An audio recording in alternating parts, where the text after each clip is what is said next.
Welcome back to another installment of the Unwatched File.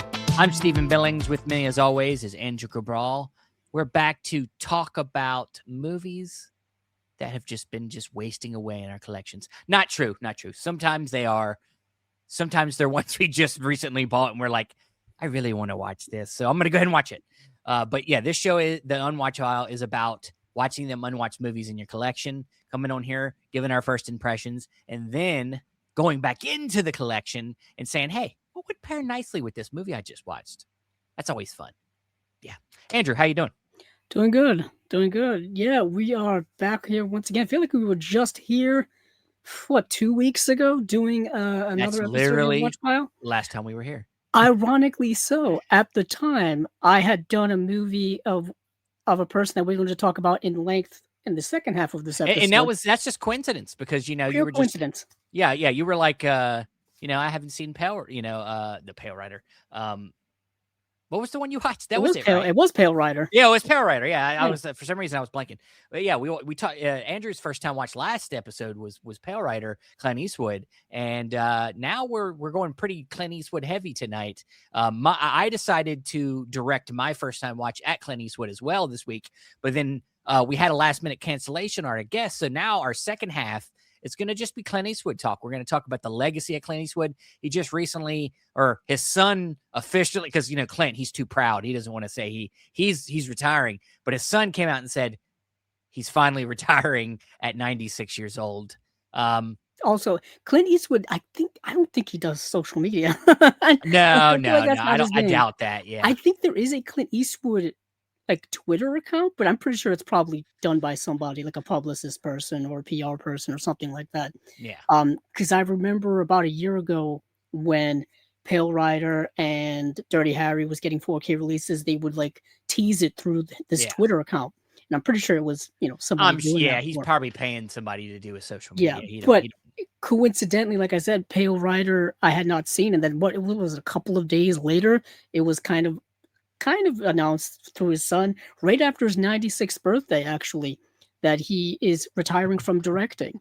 And we'll get into it because I think no matter how you feel about him as a person or his, his most recent work or so, I mean, even I think Clint Eastwood might be one of the worst examples of being paired with female actresses that are way younger than him. This happened a lot. Interesting. Yeah, I mean, that happens traditionally. It traditionally happens. Movie history to this day still happens. Yeah, but this is pretty rough. I did the math on some of these. You are correct. What is interesting is I think we'll get into it a little bit later, but we did talk briefly on the recent episode of Chasing Labels about Clint Eastwood and his retirement and whatnot, very, very briefly. So this will give, I guess, more of a chance to go over that a little bit. But Stephen, your pick for this week is actually a movie I had never heard of until you told me. Like I said, I don't know what it is. I have a complete blank slate of Clint Eastwood's career in the 90s up to 2004. Well, it's like $1 Million Baby, and then everything before that, I have a blank slate of the 90s. For him, I don't know why. I think there's I would say and this is how, and I don't want to get it. I don't want to get too into it until later, but there is a period there where I think a lot of us were introduced to him more as a director than an actor. In that time period you're talking about. So we'll get into it. Because I think it's really interesting how his career ebbed and flowed. We'll start. I guess we'll start with me since it's no guest tonight. The tradition is to reverse the order. Yeah, originally our friend Celeste Lacabre was supposed to be on our episode, whom we've had on here many a time, but she had to cancel at the last moment. So no problem. We will, of course, no problem with that at all. We of course press on without her, but of course thinking about her, and hopefully she will be on in another episode in the future. For sure. I guess before we jump in to my first time watch, which is the 2002 Clint Eastwood film, Blood Work. So look at that really crappy front cover that was not the poster of the movie. Job if I ever saw one. See, I used to have the DVD of this film, and it was the poster, which was a really close-up picture of Clint's face and it's all red. Is Yeah, a lot. I'm looking at Yeah. IMDb right now, and that poster looks so much better than that. Oh It's yeah. all black and red, and it's like a giant Clint Eastwood, like, and his Yeah. face is on there. Um, looks It, really good. it looks good, though it doesn't really give you anything about the movie, but No, other than and the title blood is is red. yeah, yeah. The title is a little obscure. Um, but please, God, I want to take your spotlight. Go into. No. You're good. What I was gonna say was before we get into it, Josie's jumped in to say hey. And some new watches. We got Fear from '96. I believe that's the Mark Wahlberg, That's right? the Mark Wahlberg one. Yeah, man, I watched that tons growing up. I saw that when I was really young. Didn't know what it was. All I know is Yeah, he went insane in that movie. I just knew that guy was crazy. I remember the third act of that movie when, like, the family's trapped in the house and Yeah, he's trying to break in. Yeah, talk about fear. yeah, that's Marky kind of Wahlberg. like that was kind of I feel like a breakout for him in the in Isn't film. isn't Reese Witherspoon in that as well? Yeah. Yeah, they have a romantic entanglement that goes kind of sideways. Yeah, Uh, pretty but rough. some other movies here: Sparrows, Yeah. Fancy Dance, Sumo de Sumo Don't, Singing Ringing Tree, Alex Cox's Straight to Hell. That's another Alex Cox movie I need to see. Yeah. And then The Watermelon Woman, Bride from Hades, and Mad Fox. Watermelon Woman is one we've talked about on here so many times. The Cheryl Dunye film, which is excellent. Finally got a Blu-ray release over the last few years from Criterion. Superman by Five for oh yeah. You remember that song, Steven? Oh, I may have played that on repeat a lot during my younger days. How's it go? I know Josie likes to hear me sing. I'm trying to think. I don't know why. Well, I'm trying to remember how it starts because I know the song for sure.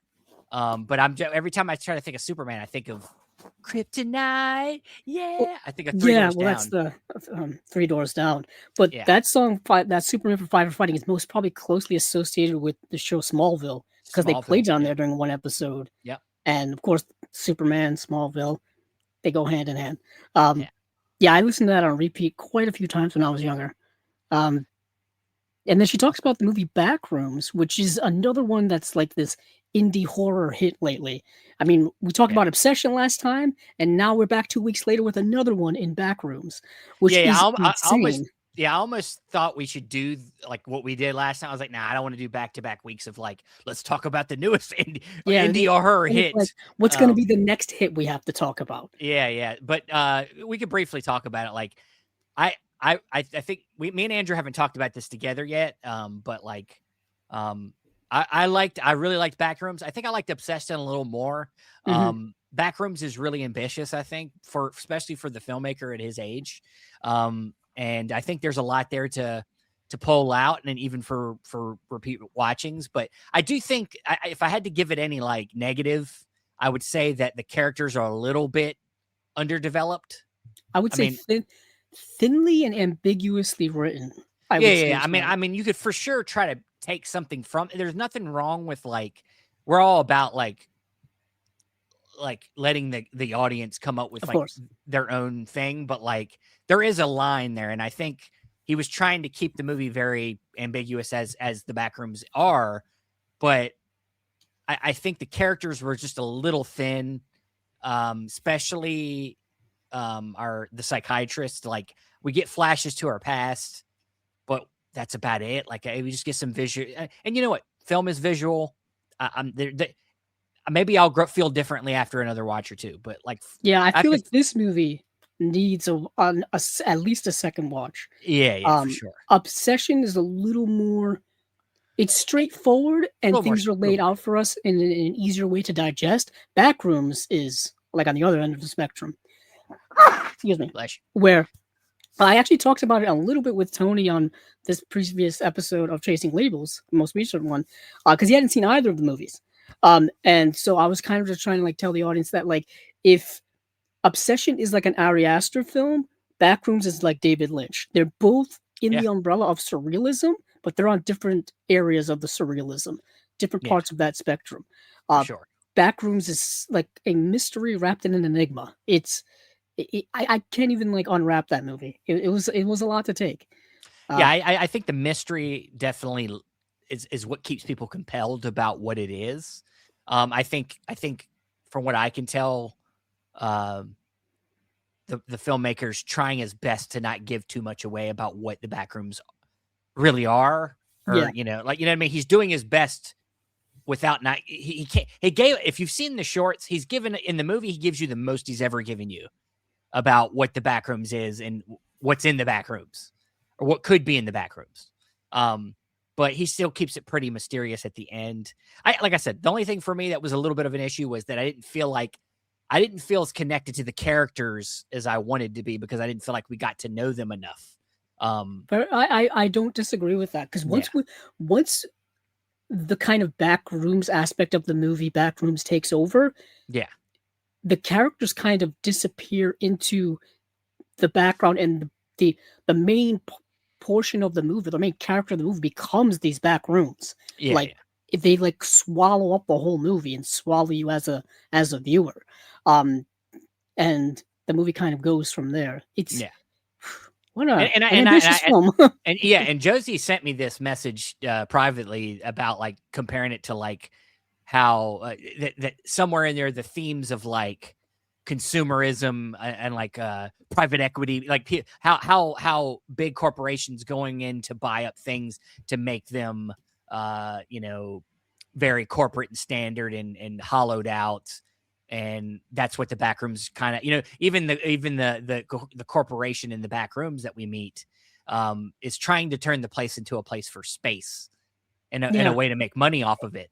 And the back rooms, I mean, it's not a spoiler, is like located, and I use the word located very loosely here, in like be like in the back of a store. Like the Yeah, entrance is in the back of a store. You know what I this mean? specific place that you can enter the back rooms in many different That's places. what I'm saying. Like if Yeah, this yeah. specific entrance is through the back Of of a a store. furniture, a failing furniture store, Right. which is also an indicator of the themes I think that Josie's relating to is that there's all this corporate stuff that's making things boring and endless and Yeah. then there's the small business that's dying and that's all kind of baked into the themes there. It's Yeah. very interesting, kind of bringing it back to bring us back to movies. And people have made that argument about movies over the Yeah. last, decade, True. 2 decades, that all the movies look the same, all the movies feel the same. They all, the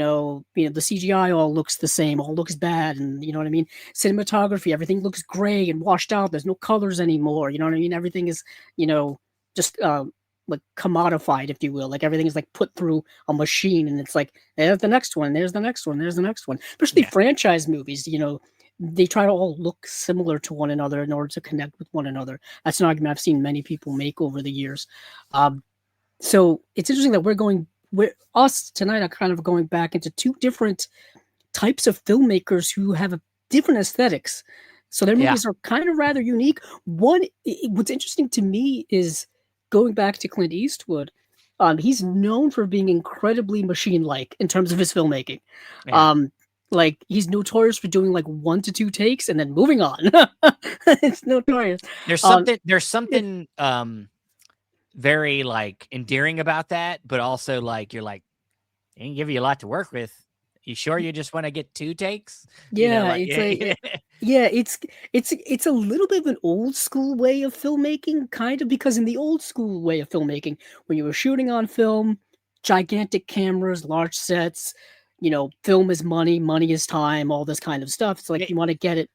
You don't want yeah, to keep going like take after take after take. Kubrick didn't give a damn. He would do yeah. 150 takes. Yeah. He's the Well, opposite. see, it just really depends on your philosophy. Like, it seems like to me, Clint is somebody that doesn't necessarily, he's a collaborator.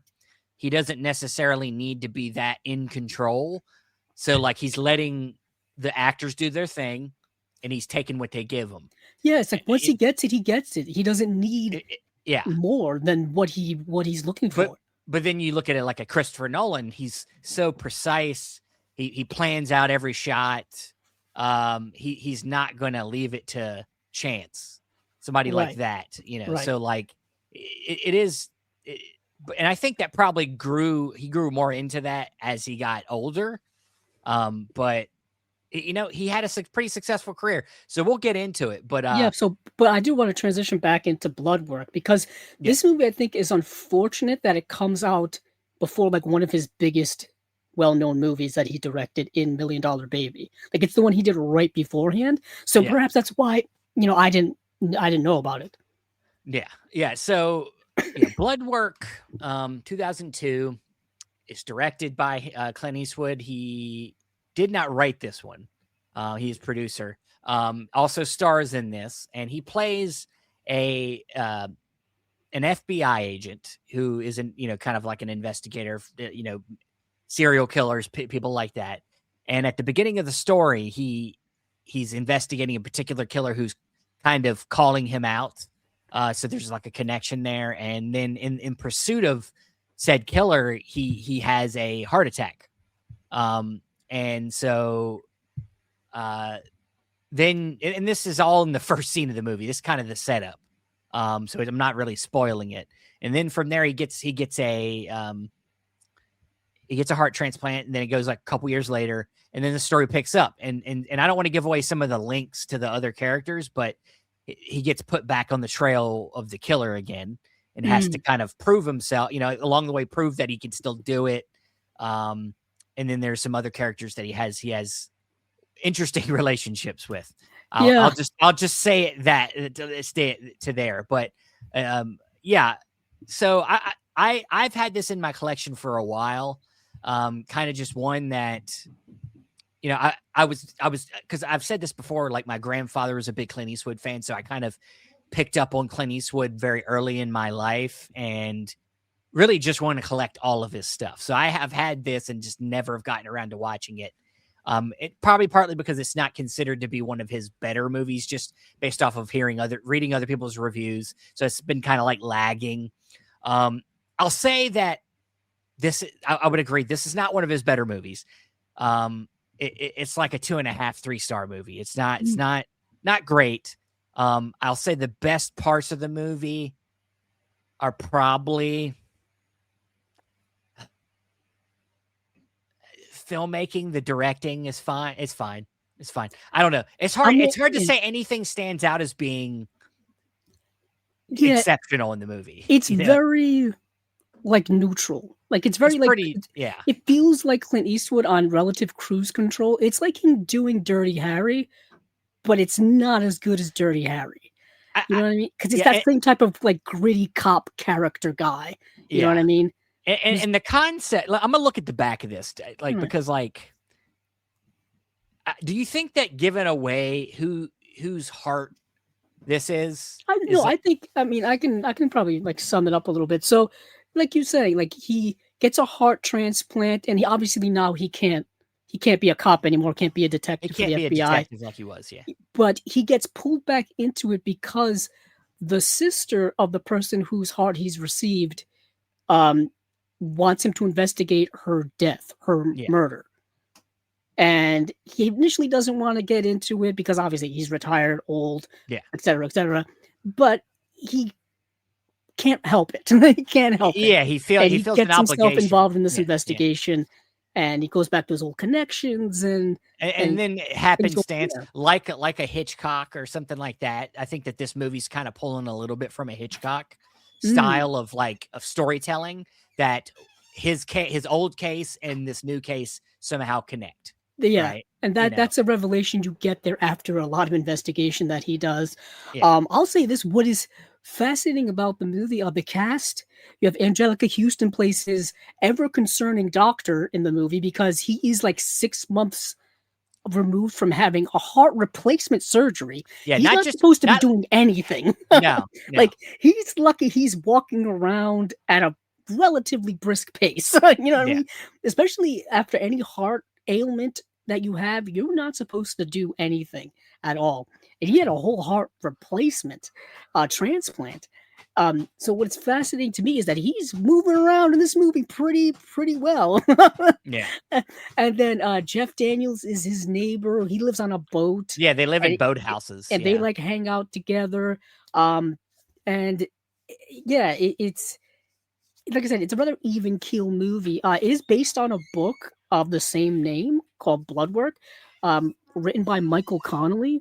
Michael Connolly is one of those authors who is he's like Tom Clancy, Dean Koontz, the people Yeah. you see at Robert Ludlum, people you see at any place that sells like those small mass market paperback books or whatnot.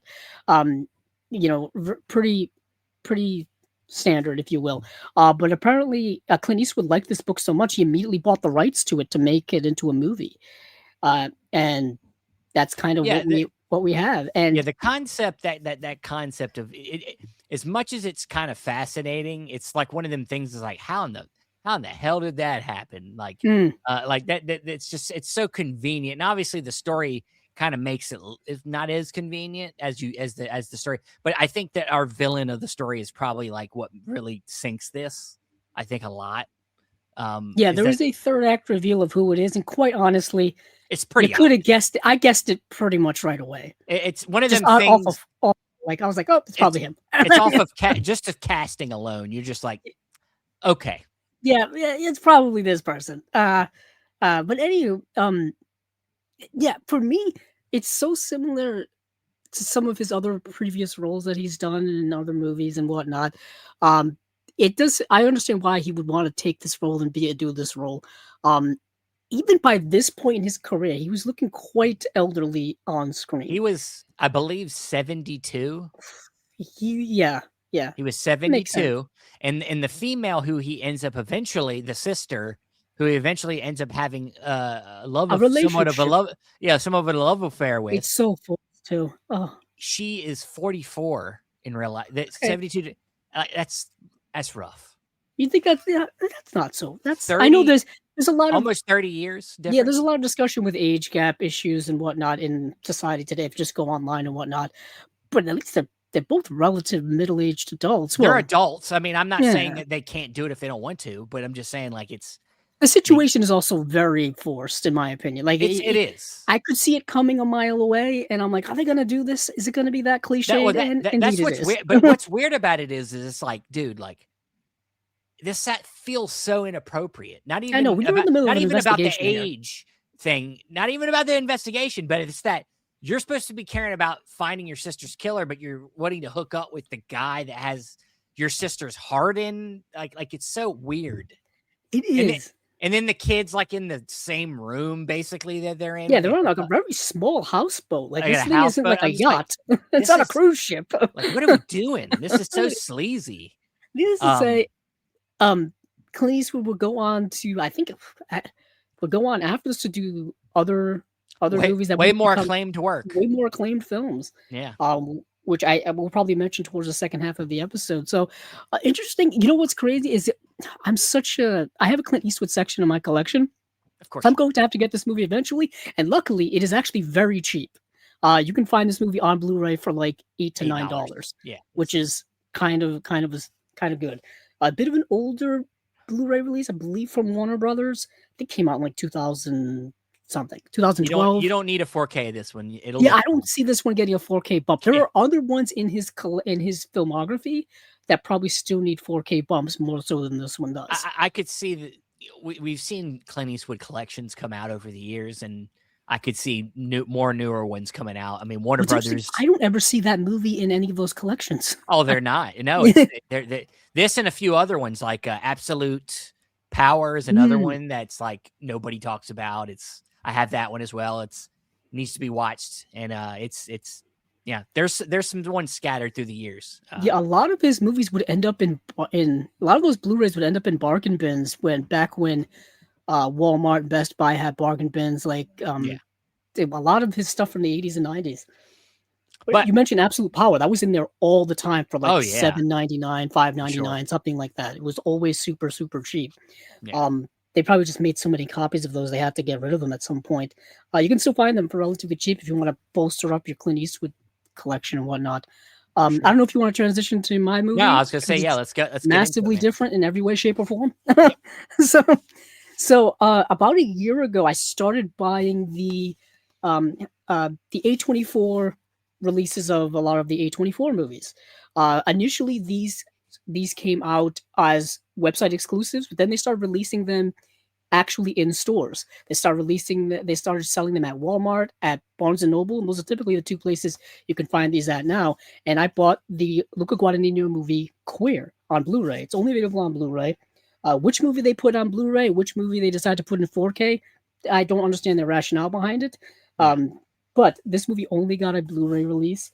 And Luca Guadagnino has been putting out a lot of movies sequentially over the last few years. He and a lot of other directors have been doing that, but obviously, most recently, Bones and All came out a couple of years ago with Timothy Chalamet, who's all the rage now. Challengers with Zendaya.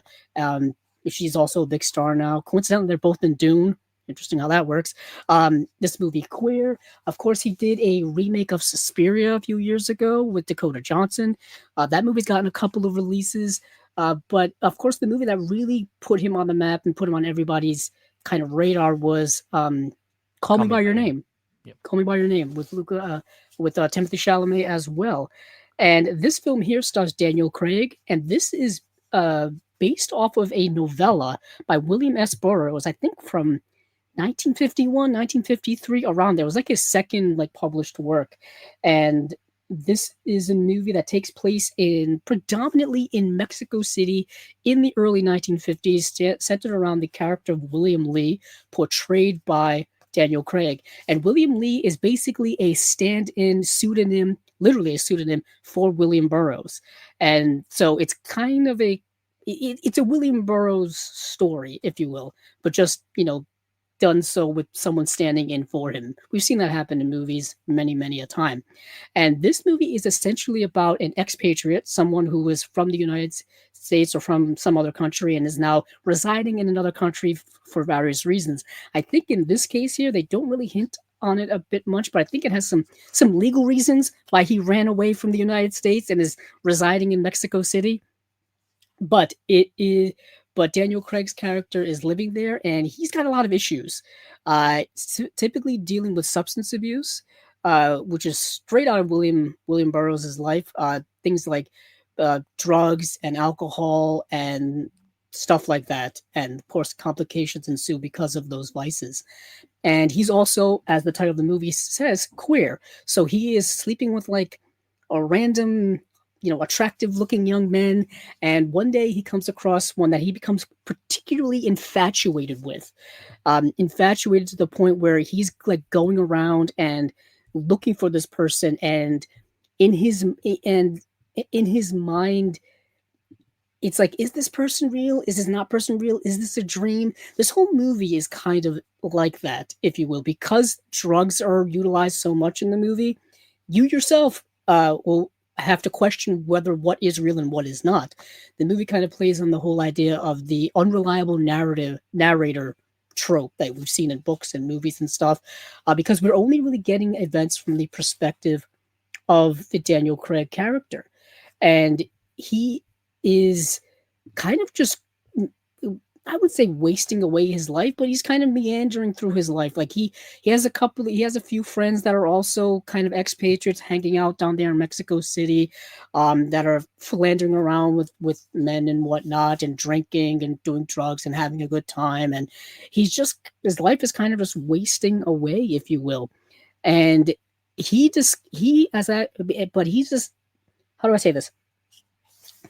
He has heard about this really potent drug, essentially ayahuasca. And he decides that he is going to go into the jungle in Ecuador to find this really potent ayahuasca drug because he wants to experience it. He's heard some crazy things about it, of it connects you to the spiritual realm, and it's going to open up your mind to all these incredible feelings and things and whatnot. So he decides to take this young man who he's now infatuated with, and they've started up this relationship. But this young man is kind of aloof, if you will. Yeah. But he's trying to connect with him more. But the more he tries to connect with this young man, the more the distance between the two relationships kind of become. He decides he's going to go down there and do ayahuasca. And that's kind of the movie. It's brilliantly well acted by Daniel Craig. Daniel Craig is phenomenal in this movie. If you were around for the awards circuit recently when this movie came out. This movie came out, I think it came out last year. Yeah, it came out theatrically last year. Did the festival run in 2024? But he was nominated for all kinds of awards for like Critics' Choice Awards and Golden Globes and all kinds of stuff like that. So Daniel Craig definitely was well received by critics, all over the place, and understandably so. And in the typical Luca Guadagnino style, the movie is very artistic, very surreal. Um, it's dramatic, and there's not a lot happening in the movie. Like I just kind of told you all the plot of the movie, and I really didn't even describe what the movie was actually about, because the movie is one of those movies that's kind of about many things, but also could be about nothing as well. It all depends on how you view it as a viewer.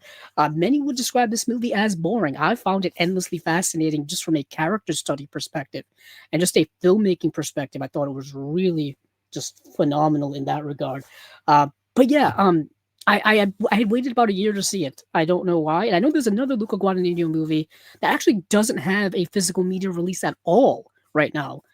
That still needs to come out. But yeah, Steven, I don't know if you've seen this movie or not. I don't know if you saw it from last year. No, not the last few years. I haven't. There's a lot of newer films that I'm just missing out on all the time. But Yeah, and the movie, of course, does explore, you know, obviously the title of the movie is called Queer, so there's a lot of queer themes in it, sexual encounters, things of yeah, that nature that are fully explored throughout the movie, and fully explored from the perspective of someone living in the 1950s, which is a lot different now in terms of the way in which that community is viewed, um, back then versus now.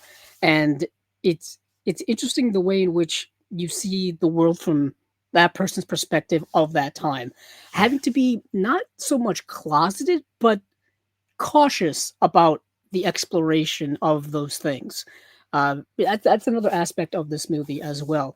And I thought Daniel Craig played it very well. William S. Burroughs, his work must be really tough to adapt. I know many people are probably most familiar with Naked Lunch, the yeah. David Cronenberg film, which is an adaptation of his most probably William Burroughs' most famous work.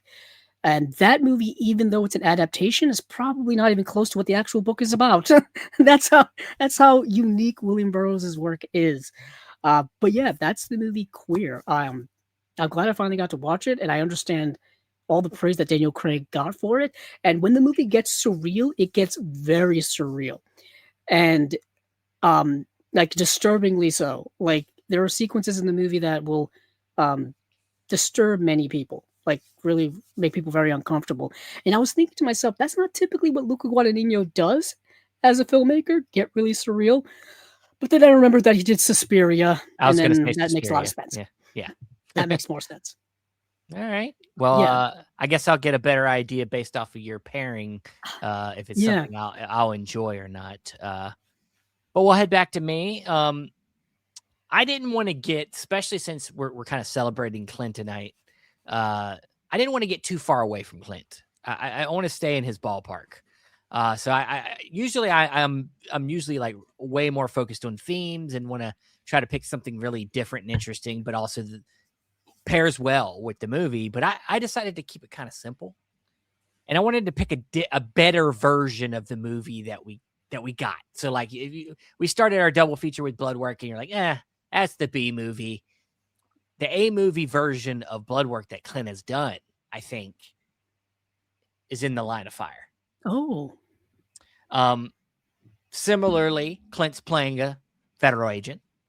In this case, Secret Service agent, and he has something that has happened in his life, in his career, that has caused him to have to now prove himself. I think that's similar to in Bloodwork. He's had the heart attack. He's having to fight his way back to prominence, and in this case, in A Line of Fire, there is somebody that's threatening to kill the president, the current president. And in the movie, he was playing a Secret Service agent that used to be Secret Service for JFK. And he was there when JFK was shot. So he's got this like weight on him for many years. Like disgrace of thinking it was his fault, like he could have done something. And now we're many years later, and now this new guy wants to kill the current president, and they're kind of playing a cat and mouse game. And they're, the guy played by, why am I blanking on his name? John Malkovich, playing one of his great roles of this time. And he got nominated. I believe he got nominated for this role too. That's what's so crazy. Today, a movie like this and a role like that, you wouldn't get nominated for that. But yeah, he plays this guy who is out for the president, but he really respects Clint Eastwood's character. And so there's this cat and mouse all these phone calls back and forth. Amazing stuff. Have you seen it? You've seen it In the Line of Fire. I have not seen In the Line of Fire. Really? Oh my God. Like I told you, my 90s Clint Eastwood knowledge is zilch. I told you. Dude. I gotta see it. I know of it. You know what's great? It's a Wolfgang Petersen film. Yes. And I have a Wolfgang Petersen section in my collection, so I have to get this. I have to get it. I have to get it and I have to watch it. Please. But I can understand the parallels already with blood work. I can understand.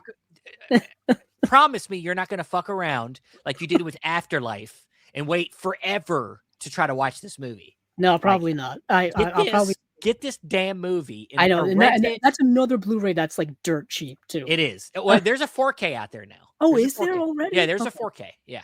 Okay. So you can get it on 4K, and Rene Russo plays another agent in it. She's fantastic. This was Rene Russo's time. You had Lethal Weapon films. She was pretty prominent actress at the time. And you got some other actors that kind of pop up in there, but yeah. Clint doesn't direct this one. Like you said, Wolfgang Petersen does it. And Wolfgang Petersen was doing a lot of popular action films at the time, whether it was Das Boot was his kind of breakout thing. And then he did like Air Force One. Yeah. He did Enemy Mine. Enemy Mind. Of course, he was pretty Outbreak. Troy. He did Troy. Oh, yeah, because we talked about Troy on Chasing Labels. Yeah. So I remember when Air Force One came out. That was a big thing. Big movie. Movie theaters had like commemorative cups you could buy and popcorn bags and all that kind of stuff back in that time. So the guy knows how to put together, I think, a good action thriller. And so In the Line of Fire is just one of my. I was watching this growing up so many times. My parents had the VHS, and it's just, I think Clint is probably at some of his most charming in this movie. Like, I know it seems it's a serious movie, but he's got so many scenes where he's very charming. Him and Rene Russo kind of start getting having a thing. Once again, another relationship that feels way too off. Yeah. But Clint is a very popular actor for this time. He was like him, Kevin Costner. These guys, like they're like American. They're the America, like the guys. Like when you think of America, you think Clint Eastwood, you think Kevin Costner, especially at this time. And it's very interesting that you say that. Harrison Ford. It's interesting that you say that just because to me, Clint Eastwood kind of took over that mantle of a lot of those kind of, masculine macho actors of his era. Yeah. You know what I mean? The John Waynes, people like that. I think Clint shows that he is a lot more sensitive than people give him credit. Like he's done subject matters where he's delving into things that are a lot more sensitive than I think them actors before him would have never cared about getting into. Yeah. Like I think when we talk about like Gran Torino, I know people think that movie on the surface is like a very negative movie. I think it's a very positive movie personally, but we'll get into it. But like, I think Clint, though people might not agree with all his politics, I think he is a lot more sensitive filmmaker than people give him credit. But yeah, there's probably been books and stuff written about him already since his career's been around, since the 1960s, actually even earlier. And it's very interesting how iconic he has become as an actor and a director. I mean, there's a lot of debate about like how do you view him? Do you view him more as an actor? Do you view him more as a director? It's so interesting because he started directing very early on in his career, Yeah. so he's kind of been doing both for decades. Personally, I look at him as a filmmaker because Okay, yeah. even as an actor, he's probably involving himself in film, and most of the movies he acted in, he Yeah, directed. he's directing himself. Yeah, I mean, like I honestly look at him as somebody that's shaping the films he's in a lot of the times. So I I could think definitely see that. I can yeah, definitely see that. Uh, yeah, that's a good pairing. Once again, I can see the it's parallels a there good pairing, already. even though he's not seen my set. No, I'm just kidding. I know you watch Blood Work, so I know for sure you know Yeah, that. But you got to watch In the Line of Fire. I You do. got to watch it, please. But yeah, it's to me, I think it's a very, I don't know if I would say it's underrated. I think people that have seen it understand that it's really good. But I just don't think it's talked about enough. I think people do need to like talk about, hey, fuck, In the Line of Fire is fucking, it rocks. It's awesome.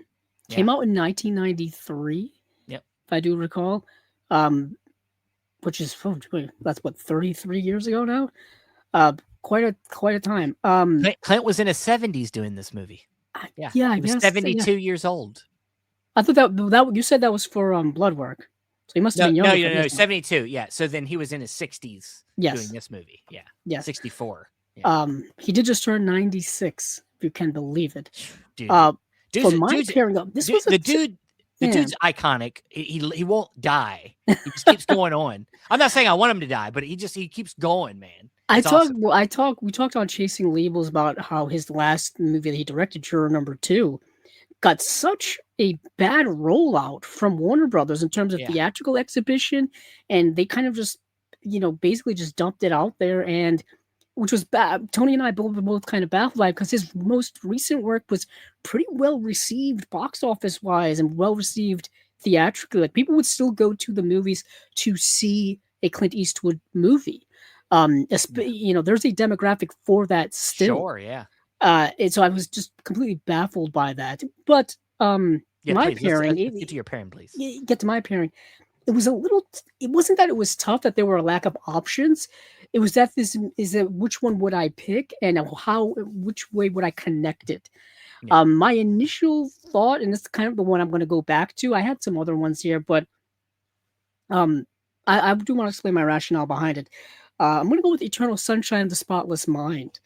The reason being is because at the core of the movie Queer is a relationship between William Lee, Daniel Craig, and the young man that he is in a, I would say, a dalliance with. It's not really a relationship. Like, I would say Daniel Craig's character is more immersed in the connection between the two than the other man is. The other man, like I said, is rather aloof, rather distant.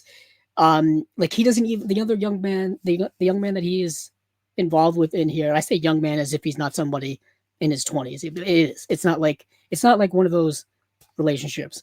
But he doesn't describe himself even as queer.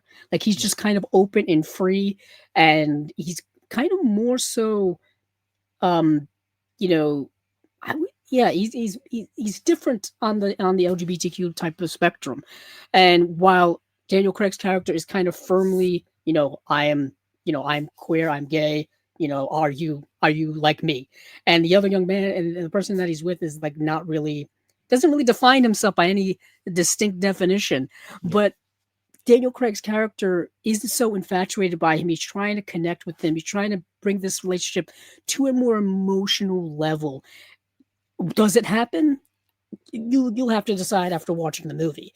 But this movie here, in Eternal Sunshine of the Spotless Mind, is about two people who were in a relationship, and it's all about their connection and the breaking of their connection and the rebuilding of their connection and trying to figure out how strong their connection was with one another while it's all falling apart around them within their minds. For those of you who haven't seen this movie, it's very well referenced in pop culture, and you just go online and people will talk about it all the time. It stars Jim Carrey and Kate Winslet, and they are a couple that is going through a breakup essentially, and they I forgot. It's been years since I've seen it, Stephen. Which one? I think they're both going through this procedure that erases each other from each other's minds. Yeah, yeah. That is the premise, and the whole movie is told within their minds, within their minds and memories, and as these things are slowly kind of fading away. And throughout it, you begin to appreciate the connections you have with people and the connections you have with people who are special to you in your life, whether it be romantic or non-romantic or just memories in general, and how precious they can be. And I feel like Daniel Craig wants that connection in here, Yeah. and he's trying to perhaps get it through drugs and the ayahuasca. And I don't know if he ever really gets there. And there's a lot of melancholy because of it. And there's a lot of melancholy and depression within this as well. But this movie has, I think, what Queer is missing. And that is a sense of heart and emotional connection and really strong feelings. Whereas Queer kind of has that absence in there. And perhaps that's part of that story. That's what that story is trying to say, that absence of connection, that absence of emotional relevance. While this tends to have it a lot and it explores it fully, in my opinion. Um, one of Jim Carrey's best roles ever, one of his more serious roles he's ever done, him trying to break out of the just being known as the comedic actor that he was. And yeah, this was directed by Michel Gondry, who's always a visual fiend of a filmmaker, in my opinion. Even to this day, Michel Gondry's always had a great aesthetic for the surreal, for the dreamscape, for all of those things. Um, Other options I thought of actually right away was Fear and Loathing in Las Vegas Yeah. because of all the because of the drugs and Is the one of the first hallucinations. is one of the first things I thought about when you started describing it. I was Yeah, like, that was my. I was gonna go with that right away, but I'm like, there's no.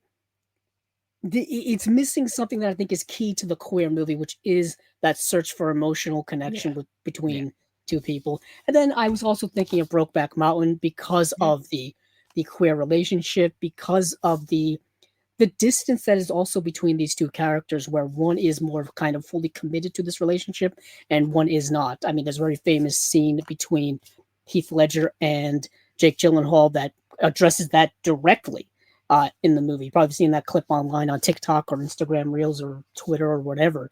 But so this movie kind of more directly um, entangles, two people in a relationship where both of them want something from it. One wants a little more. One perhaps is um, reluctant. not quite as committed. Yeah, Um, but beautiful movie by Ang Lee. Probably should have won Best Picture. I think that's yeah. a lot of people believe that. It stood the test of time a lot more than the movie Crash. I'll say that. I think four other movies should have won probably that year. Yeah, Over like at even Good least, Night and Good at Luck least. I think was up by that year. Yeah.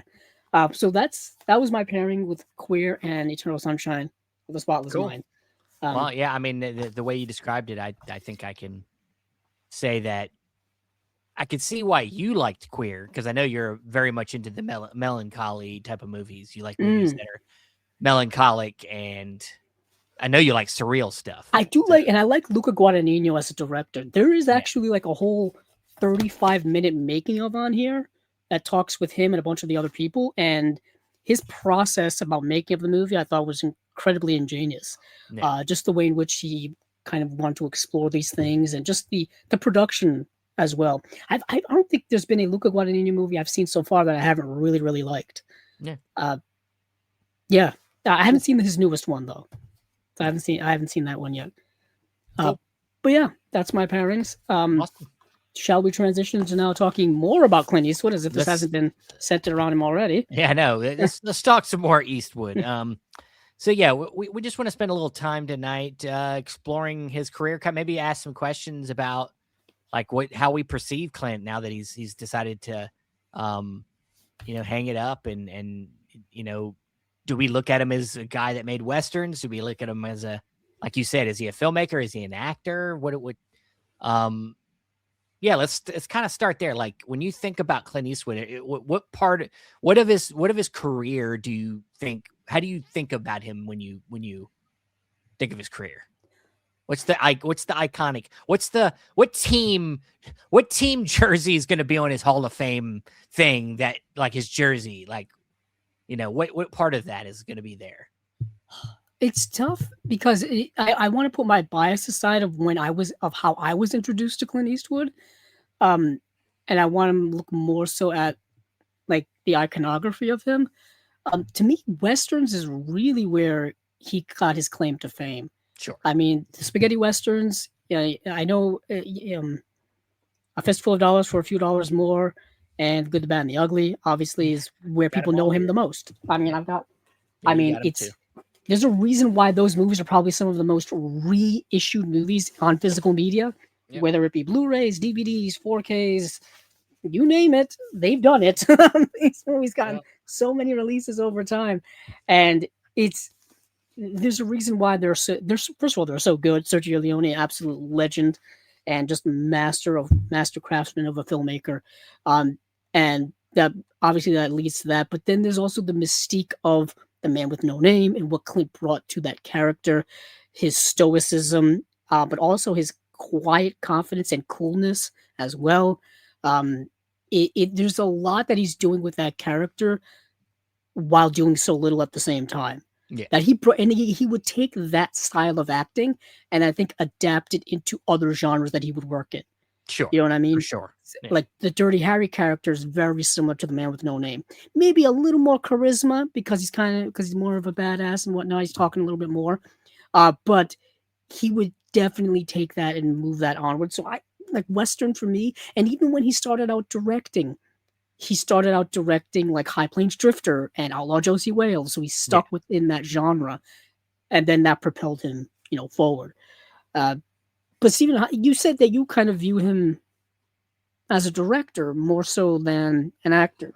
Yeah, I mean, like, I think I agree with you that, like, if there was like one image that I would put up, I would probably show him probably in one of his Western outfits. So like that's kind of how people are, I think, gonna always think about him. Like when they hear Clint Eastwood, they're gonna think Westerns. But I think, like, for me,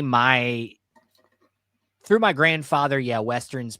But like as I decided to start to discover more about Clint Eastwood, I was kind of more introduced to him in his early 2000s work, where Yeah. he was actually he was acting in some of the movies, but he was also taking a back seat and just film and being a director. Things like Mystic River were big movies for me. Yeah, you got it there. Yeah, I got my 3-disc DVD, which I I have have not a upgraded. Blu-ray. See, I've been wanting that Blu-ray for years, and I've now that we've gotten to the 4K realm of physical media, I'm like, I'll just wait for it. Yeah. And we're 10 years into the format, and that hasn't happened yet. So This you was go. nominated for Best Picture the year it came out. I don't know which year, 2003. Yes. No, this is the same. So this was the same year. I think we were just talking about Crash, right? This was one of the nominees, right? I would have to look it up. Maybe, I don't know, but this was a big one for me. I thought this was a really well acted and well made like crime drama with a huge cast. I mean, Sean Penn, who took an Oscar home for this movie, I believe. Tim Yes. Robbins, Kevin Bacon, Lawrence Fishburne, Marcia Gray Harden, Laura Linney in this film. Like, huge cast. I was really into these type of movies. Like, The Departed came out a couple years later. Like, these kind of low level crime dramas were things that I was into. And this one's a pretty hard hitting movie. Yeah, Clint doesn't act in it, and he just directs it. And I think he just had really good material. And when he has good material, he shines, I think. And it feels like he really goes, this might have been his last really like good directed movie, maybe. Oh, okay. That's a little bit like of a hot take. I'm trying to think what was after this. Well, I got it. Well, I do want to make mention that Brian Helgeland was one of the writer, well, a writer on here, and he also wrote Bloodwork. This is based off of the Dennis Lehane novel as well, and I'm trying to pick up. So it was nominated for Best Picture, and it was nominated for Best Actor, Best Supporting Actor. Tim Robbins won for that as well.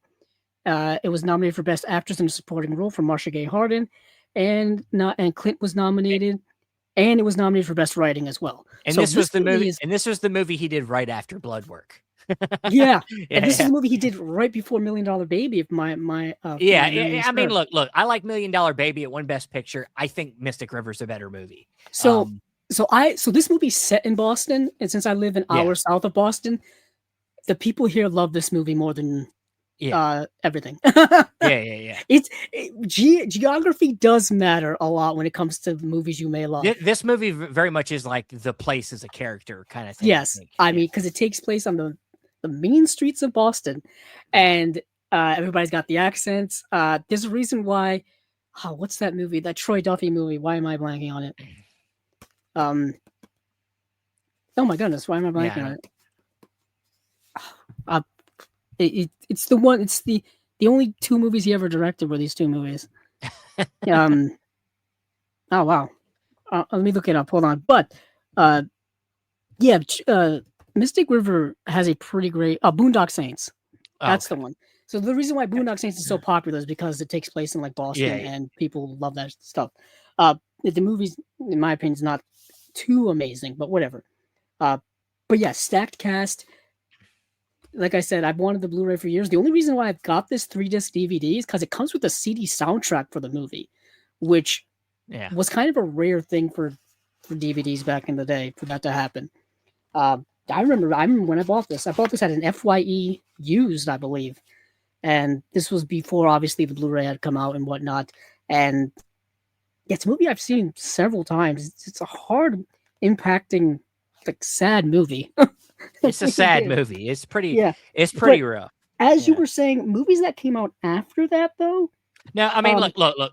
Like, I'm not. I know that a lot of people look at his two movies, Flags of Our Fathers, yeah, and more so, Two Letters from Iwo Jima, are like yeah, that. Some people look at Letters from Iwo Jima as like his best directed movie. it You really know, is an astonishingly yeah, well-made yeah, movie, especially for someone um like Clint Eastwood, whose work is typically not as like I wouldn't say polished, but his movies are, like we were talking about earlier, 1 to 2 takes, get in and get out, move on. You know what I mean?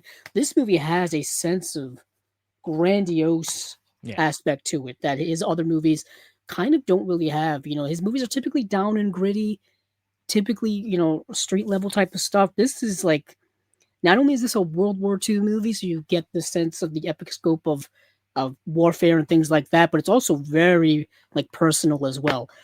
It does help that I believe it's based off of a book as well, so taking that material and adapting it from there is probably helpful as opposed to you know making a direct script, an original screenplay and whatnot.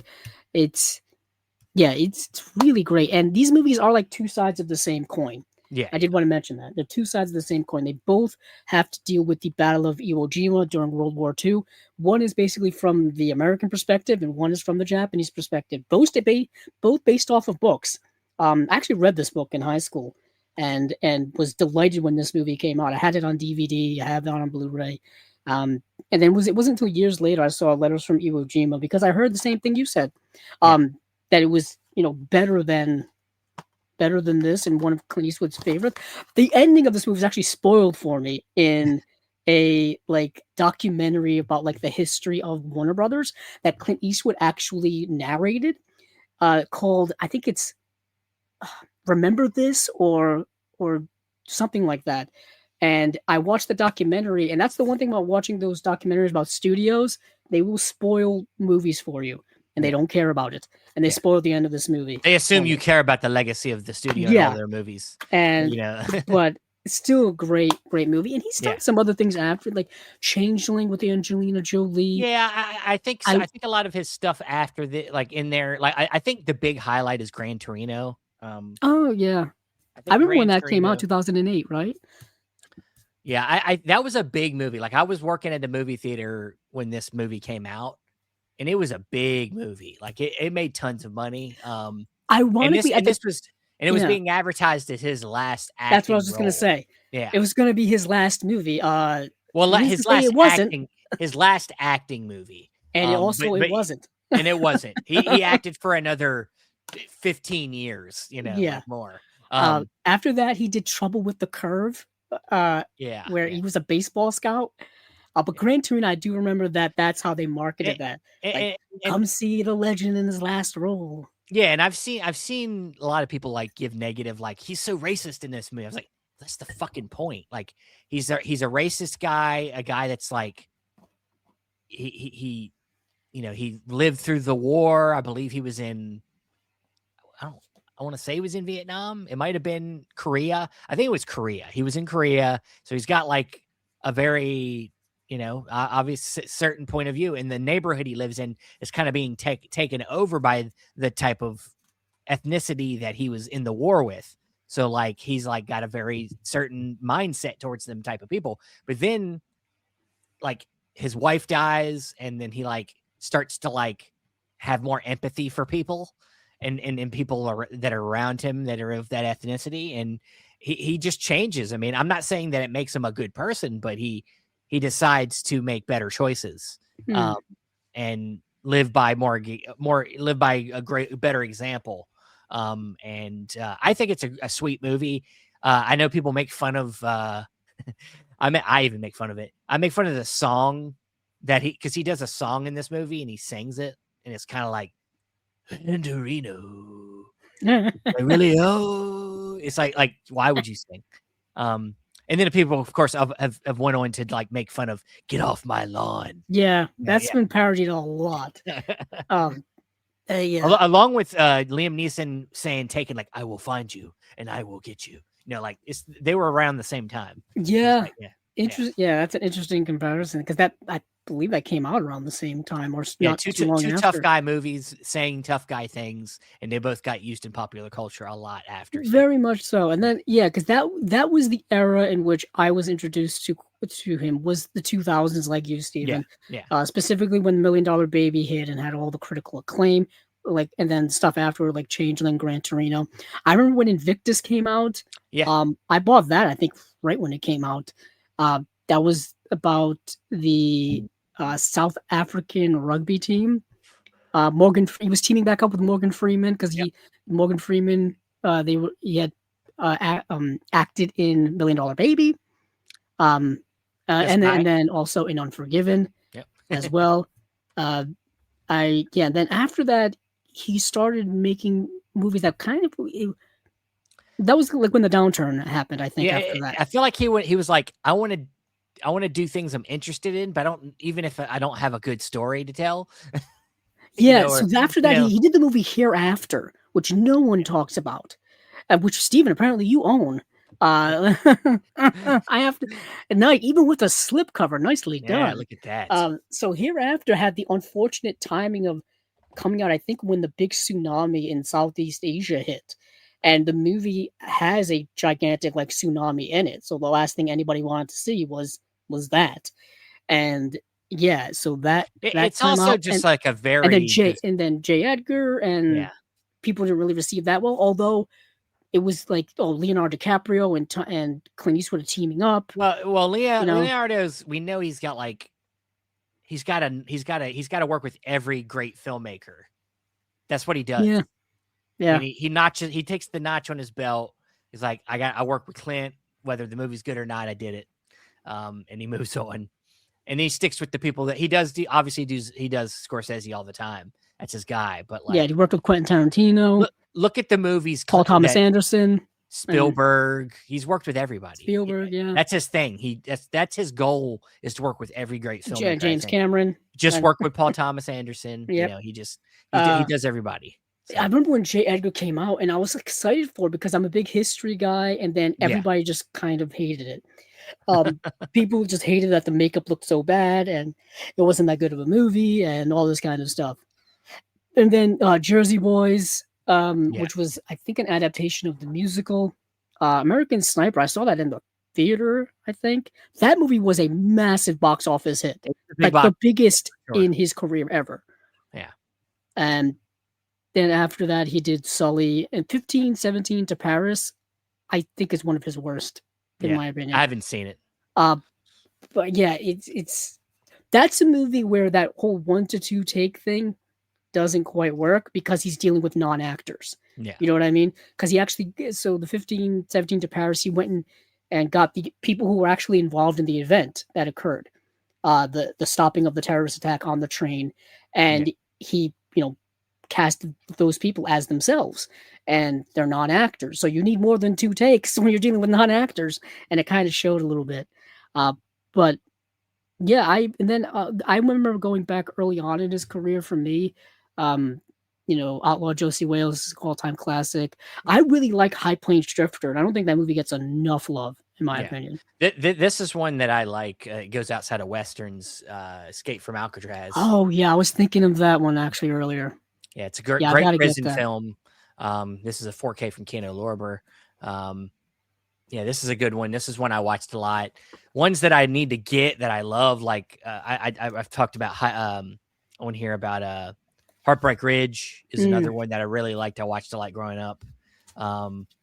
Any Which Way But Loose is another. I thought I had those. I was thinking because my introduction was Every Which Way But Loose and Every Which Way You Can. Yeah. And there was a double feature Blu-ray release of those many years ago, I think by Warner Brothers. I think it was one of those where both movies were on the same disc, one of those deals.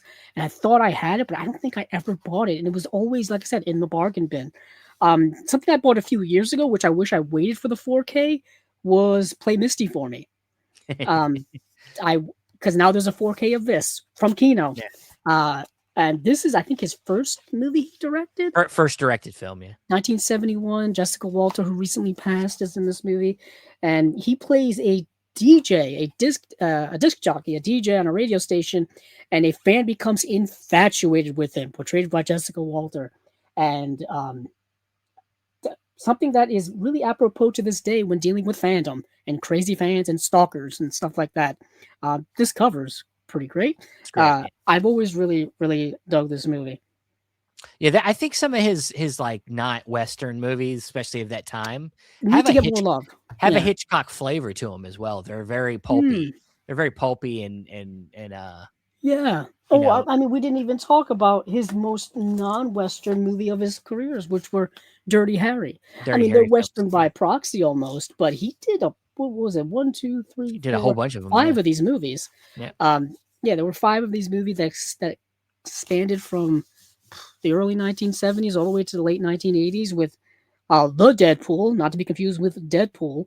But these had all different directors in it, like Don Siegel.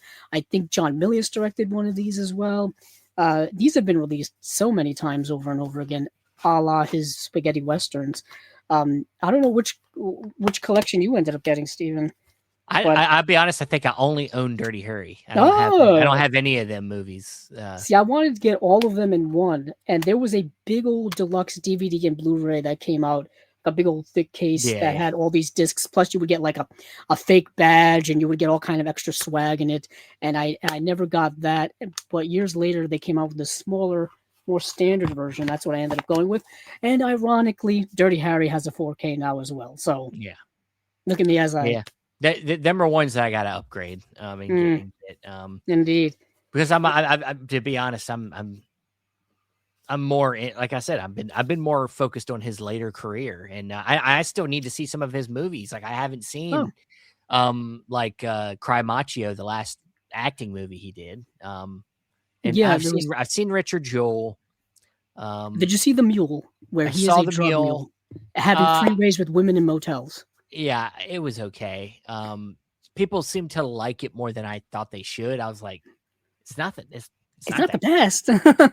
It's okay. It's based on a true story. Mule is great. I was like, Bradley Cooper in it. It's like Bradley Cooper's in it like 2 minutes. I forgot that he and Bradley Cooper are like best friends. yeah, he was in it for like 2 minutes. Like it was because Bradley Cooper, of course, an American Sniper, and Bradley Cooper, I think, may have been a producer on Richard Jewell or executive producer, or they like. Basically, like I feel like Bradley Cooper is going to start making similar. They're both Warner Brothers guys. They're both. So I feel like he's going to start making like Clint Eastwood-esque type of movies. Like I feel like a lot of people who tend to work with actors and then become directors take a bit from the people they've worked with. Sure. And I feel like Bradley Cooper. I think Bradley Cooper cares way more about winning Oscars than Clint does. But I was thinking of Maestro the other day, actually. He cares way more he about. He tried so hard to win that Oscar with Maestro. Hard right now. I think Bradley Cooper is a good film person. I like that he's trying hard.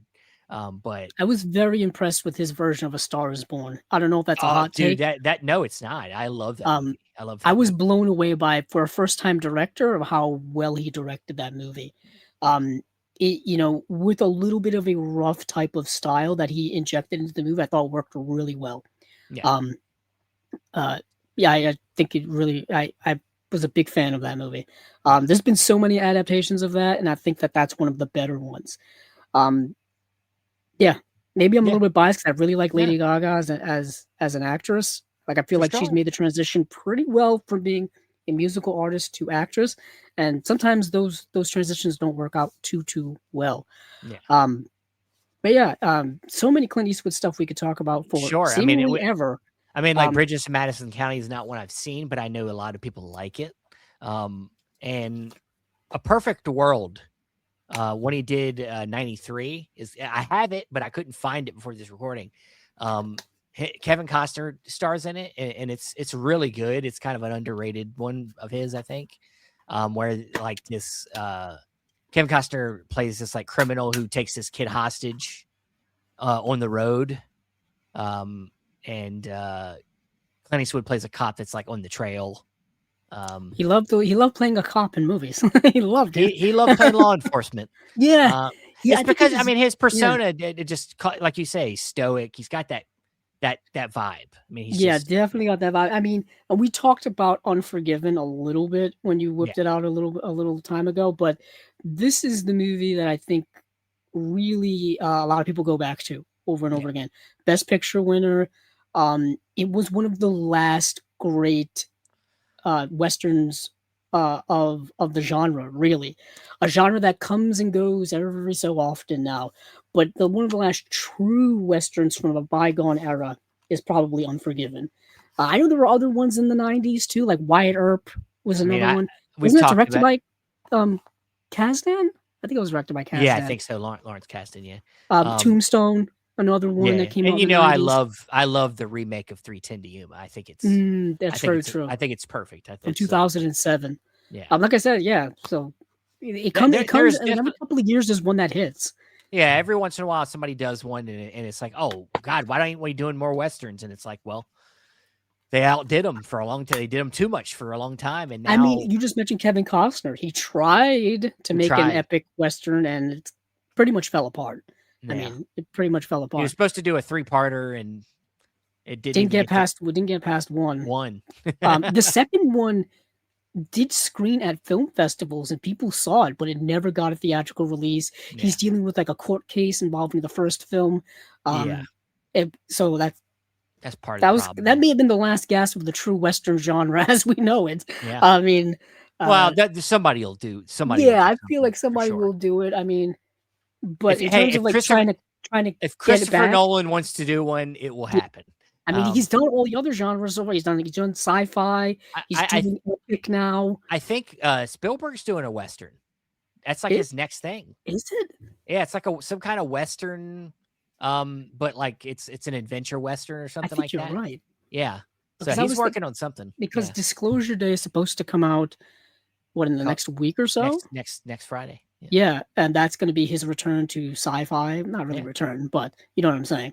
I Um, can't wait for a Spielberg western. That'll and then be. he was supposed to do a remake of Bullet, and I don't know what the status is I on think that. that's still in planning stages. I think maybe, but but yeah, Yeah. that's us going over the kind of the legacy of Clint Eastwood. Please in the comments tell us some of your favorite Clint Eastwood performances or Clint Eastwood films. Like to hear what you guys think. I think he has got one of the most iconic careers out of all film people. Like I think like Yeah, there's not because there's many that have as long of a career and as prolific of a career as yeah, there Clint aren't Eastwood many has. whose careers have spanned Like because he was doing acting in the late 1950s. yeah, it was in So TV. So yeah. there are not many of those actors and people in the movie industry still around to this day. So it's he's one of the last few true kind of icons of a 70 bygone era. 70 years of film and TV. Yeah, Yeah, a that's lot of the crazy. people have unfortunately have passed on, and Yeah, like I said, he's been directing since the 60s. Not a lot of people have been directing for that long. Martin Scorsese has, Coppola has. Yeah. I even think we just talked about Spielberg. Isn't Spielberg's earliest stuff from the early 70s when he was directing like episodes of Columbo? Yep. I think so. Um, so yeah, so he's one of he actually, yeah, he's from that era, but I feel like he's a little bit He's a little predates before that it. A era little and stuff. before it. Yeah. Yeah. Uh, But but yeah, yeah, we're good. But yeah, that's please tell us what you think about Clint and you know, whether you like him, you dislike him, like to know. But that's it for this installment of the Unwatched Pile. Thanks to anybody that came in to listen. Of course, on replay, go to the Chasing Labels YouTube channel and subscribe there and give us some ratings. And also on the audio platforms, especially Apple Podcasts, please send us a rating, give us some comments. We'd love to hear from you. Thanks again, and hey, what are you doing here? Go watch some movies. Get off your butts. Put stuff in the player. Good night.